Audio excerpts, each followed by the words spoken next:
আন্দুলপোতার খুব কাছে আরও একটি অপরূপ পরিবেশের সবুজের সমারোহের সন্ধান দেব আমরা।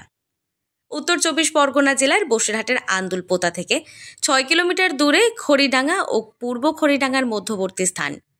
প্রাকৃতিক সৌন্দর্যে ভরপুর এই স্পটে আন্দুলপোতার মতোই পরিবেশের পাশাপাশি দুপাশের সবুজে ঘেরা সাম্রাজ্যের মেলবন্ধন খুঁজে পাবেন। রাস্তার দুপাশে জলরাশি, সেই বিশাল জলরাশি ও নির্জন নিরিবিলি মনোরম আঁকাবাঁকা রাস্তার মাথার ওপরে ভাঙাচোরা মেঘ, এমন অপরূপ পরিবেশের মায়ায় আন্দুলপোতায় বারে বারে আটকে পড়েছিল ভ্রমণ পিপাসু মানুষ। কিন্তু সেই আন্দুলপোতার খুব কাছেই আরও একটি অপরূপ পরিবেশের সবুজের সমারোহের সন্ধান দেব আমরা। গরমের সময় যেহেতু দুই সাইডে জলকার আর রাস্তার ধার দিয়ে বাউলা গাছ সবুজ লতা জড়িয়ে আছে, অল টাইম এখানে সকাল বিকাল অল টাইম আসা যায়, রোদ্দুরের কোনো প্রবলেম নেই। আন্দুলপোতাকে আমি খারাপ বলছি না, তাহলেও আন্দুলপোতা থেকে ওটা তো অনেক ফাঁকা জায়গা, রোদ্দুর, আর ও ছাড়া এই খড়িডাঙ্গাটা খুব সুন্দর জায়গা, দারুণ পরিবেশ, ঠান্ডা।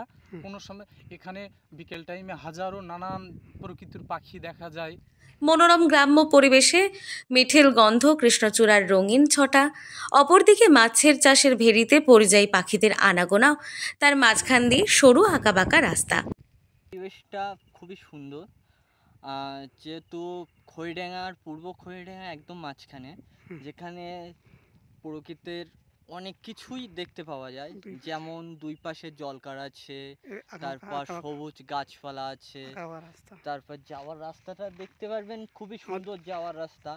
এখানে ফ্যামিলি নিয়ে, আত্মীয় স্বজন নিয়ে বিকালে সময় কাটানোর খুব একটা দারুণ জায়গা। কলকাতা শহর থেকে মাত্র ১.৫ ঘন্টার ব্যবধানে এই মনোমুগ্ধকর নিরিবিলি জায়গায় পৌঁছে যেতে পারেন। উত্তর ২৪ পরগনা জেলার বসিরহাট শহরের কাছেই এই স্পট।